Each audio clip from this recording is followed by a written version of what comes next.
Good evening.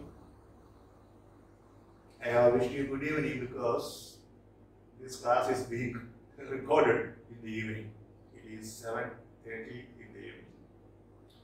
You know, I have been teaching you so many lessons standing and I am tired. So let me take a few lessons sitting. Okay, good. As you can see on the screen, today we are going to look at metaphysical school of poetry and some prominent metaphysical poets. Ready? It was Samuel Johnson who coined the term metaphysical poetry in his famous book, Lives of the Most Famous or Eminent English Poets. So this is important from the examination point of view. Who coined the term metaphysical poetry? Now, before we look at the works of some important metaphysical poets, let's have a look at the prominent features of metaphysical poetry in general. Psychological insight. What does it mean? Metaphysical poets try to explore the psyche of the characters that they present in their poetry. Subtlety of thought. They come up with very complicated thoughts, very complicated reasoning in their poetry. Fusion of thought and feeling. Not only thoughts expressed in their poetry, but emotions, feelings are also expressed, and these two are not alienated, they are integrated. That is fusion of thought and feeling. Use of wit. That is intelligent humor they use in their poetry. Use of far-fetched imagery. Far-fetched imagery means implausible, improbable imageries they use in their poetry. Then paradox, pun, playing on words, and irony. You know all these three because we have already discussed that. Use everyday colloquial language and use of conceits. What is a conceit? A conceit is the process of comparing two totally dissimilar things and drawing a kind of similarity between the two. When I discuss one or two points, I'll give examples. Then, shockingly persuasive, very convincing arguments they come up with in their poetry. The common themes of metaphysical poetry are God, religion, of course, if there is God, there is religion, love, and then the theme of carpe diem means seize the moment, seize the or make use of the given moment. And as I discuss metaphysical poets, I'll tell you the best point which does this.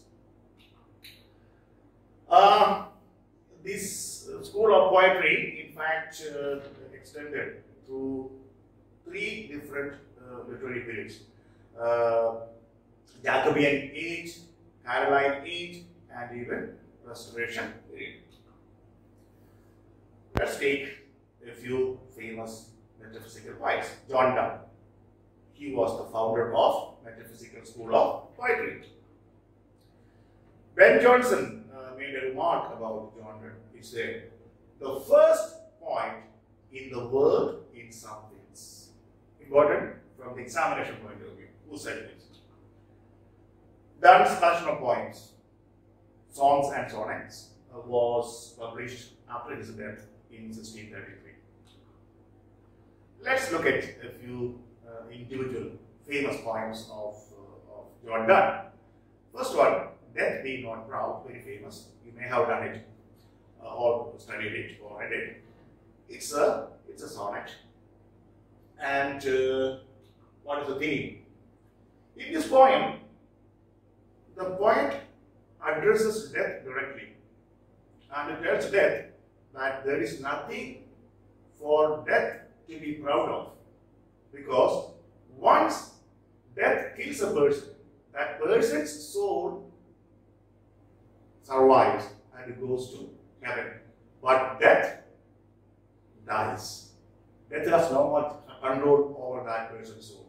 So this is the central theme of the poem. See, I read two lines. One short sleep past, we wake eternally, and death shall be no more. Death, thou shalt die. Beautiful lines. Okay, this was written soon after the death of Dan's wife, and he is trying to, have some kind of consolation, some kind of solace by his belief that the soul survives and death dies eternally. Okay. The good morrow. It is a poem that celebrates the physical pleasures of a pair of young lovers. It is because the sexual kind of union which gives pleasure. Okay. The flea. This is an interesting poem, and here he uses conceit. How? Two lovers, okay, the lover and his beloved, his mistress, are engaged in a kind of argument. The lover wants to have physical pleasures through sexual union, but the mistress refuses. At this time, a flea, something like a mosquito, comes and sucks the blood of the mistress. And the same flea immediately sucks the blood of the lover. Now, taking a chance of this particular scene, the lover tells the mistress, look, your blood and my blood are mingled in the flea. Then why don't we mingle it directly? This is again a kind of seductive point where the lover tries to seduce the mistress for sexual union by using very persuasive argument, okay, using wit, okay, using thought, okay, various ways the lover is using to seduce her. The anniversary. This is again the central theme of the poem is the immortality of true love, which transcends death itself. True lovers remain united through their souls, even if one dies or both die. This is the central theme of the poem, and this is called the anniversary because it celebrates the poet's love, which is now 1 year old. Okay, on this occasion, he tells that true love will transcend death. A valediction forbidding mourning. This poem was written just before Donne was going on a tour of continental Europe, means Germany, Italy, France, Denmark, Netherlands, these countries. The wife is very sad. In this poem, he uses another important conceit, an example of conceit. He compares two legs of a compass, okay, with the two lovers. The beloved, the wife is the fixed leg, and the husband, the lover, is the other leg. And the lover, though he goes farther and farther from her, revolves around her, never completely separates himself from her. So this is the central theme of the poem. This is a conceit because the legs of a compass are compared with two lovers. Two totally dissimilar things are compared in order to draw a similarity. The sun rising. Oh, that's a very interesting poem. The newly married couple are sleeping, and the sun, the rays of the sun just coming through the windows, and he wakes up and he tells, "Busy old fool, unruly sun, why dost thou thus through windows and through curtains fall on us. Beautiful poem. No, the poet wants to enjoy his marital life. He doesn't want to be disturbed by anything. Okay, everything, nothing is important. Nothing is more important than their love. Even everyday activities. Okay, see, even responsibilities, even beauty, nothing is important. Love is the most important thing for the poet here. Batter my heart, 3% God. Here the poet pleads with God to take control of his life and look after him. The ecstasy, this poem expresses Dunn's very unique, unconventional idea of what love is. He states that love exists not only in the union of two souls, spiritual souls, but also through the union of the two bodies. Without the union of two bodies, that means without sexual physical union, true love cannot exist. This is his argument, and he criticizes Platonic love. You know what Platonic love is?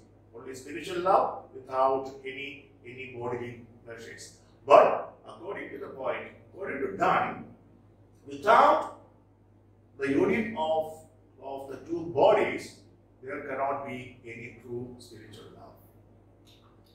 The canonization. Here, the canonization is a term drawn from Christian religion, and the poem has 5 stanzas, and these 5 stanzas correspond to the 5 steps that are there before the canonization of any virtuous person. Okay. The title suggests that the poet and his beloved will be regarded as saints of true love in the world in the future, and future lovers will look upon the poet and his beloved and their love as model, and they will be regarded as saints. Go and catch a falling star. The theme of this poem is quite pessimistic, and this is a misogynistic poem. Why? Because the poet believes, the speaker believes that it's difficult to find even a single faithful woman in the world.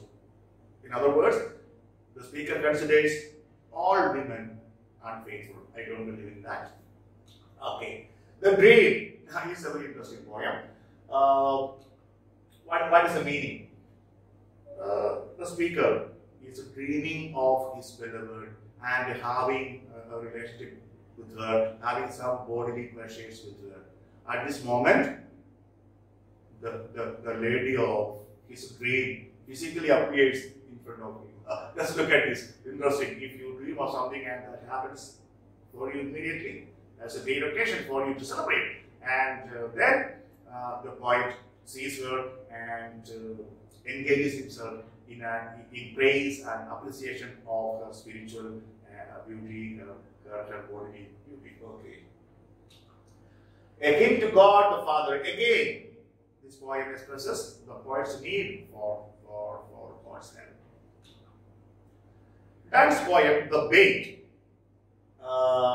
is a play on Christopher Marlowe's poem, A Passionate Shepherd to His Love. And that poem begins with the line, "Come live with me and be my love." And the bait also begins with the same line. Shakespeare also has written, Shakespeare also wrote a song beginning with the same line. Now, there is one poem written by Walter Raleigh. Okay, the name of the poem is A Nymph's Response to the Shepherd. But that poem doesn't begin with the same line. But Walter Raleigh, in his poem, makes the nymph or the girls or the girl to reject the shepherds passionate plea for love. So just remember, Walter Raleigh's a nymph's response to the shepherd. Okay, based on Christopher Marlowe's famous poem, a passionate shepherd to his love. Okay. John Donne dedicated his holy sonnets, 19 of them, to George Herbert's mother, who was his favorite. Okay. Now Andrew Marvell, let us go straight to his poem, to his coy mistress, a very famous poem, an excellent example of carpe diem. Seize the moment, seize the day. I don't know how many of you have read this poem or you know about this poem.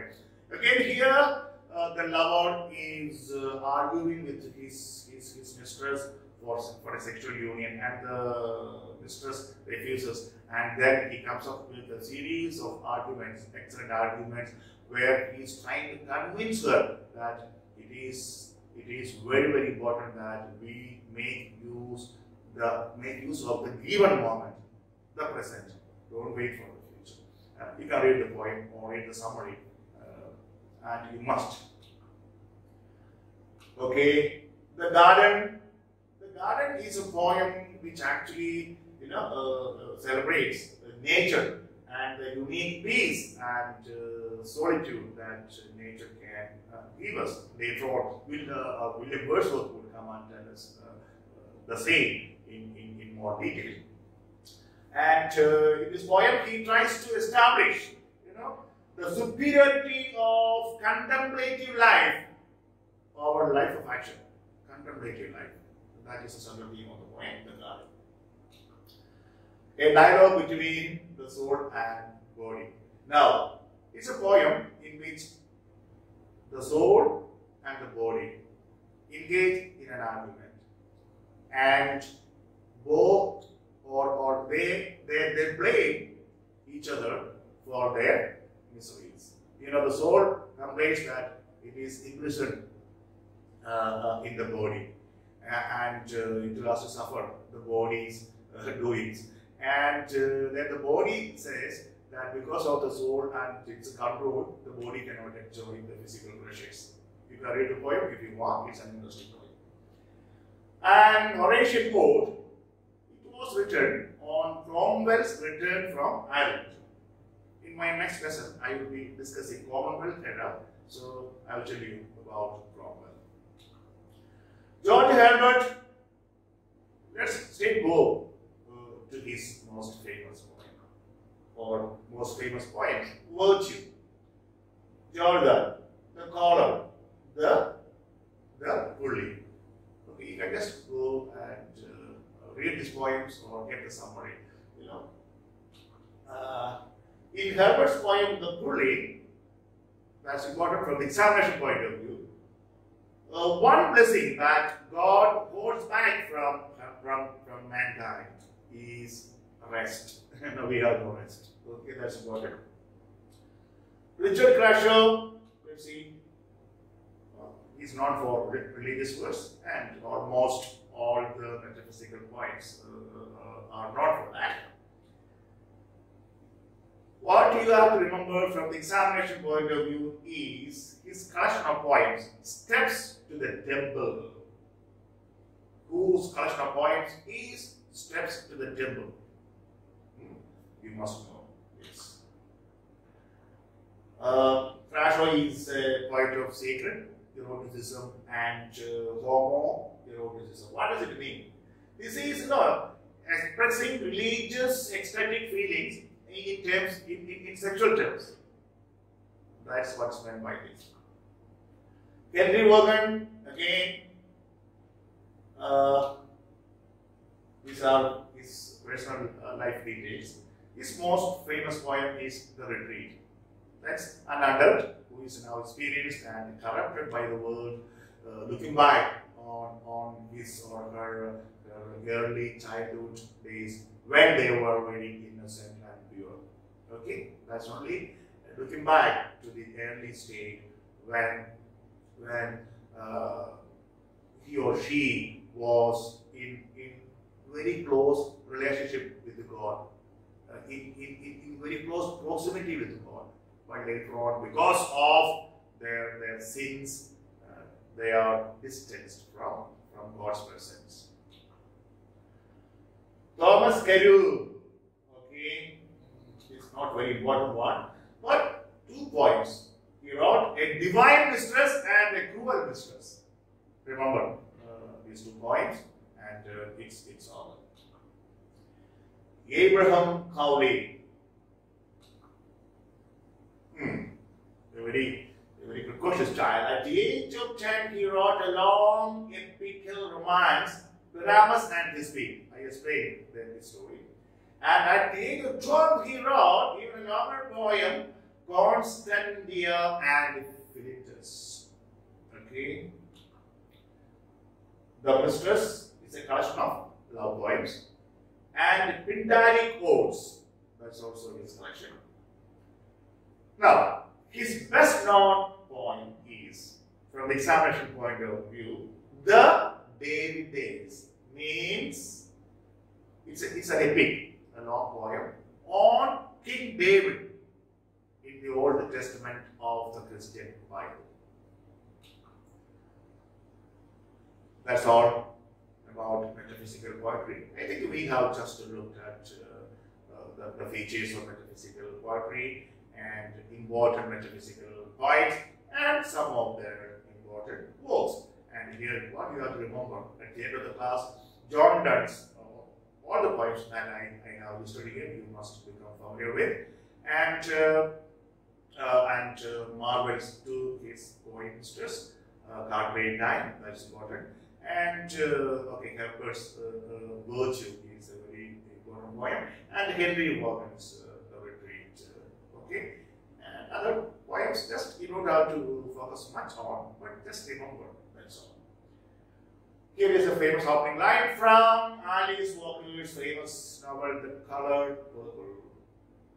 You better not, never tell nobody but God. It would kill your mommy. Find out in what context this was said, and this is the opening line of The Colored Purple. Okay then, all the best. I hope you have some idea about metaphysical poetry. Till we meet for another lesson. That's on Commonwealth era. It's all by from Joseph.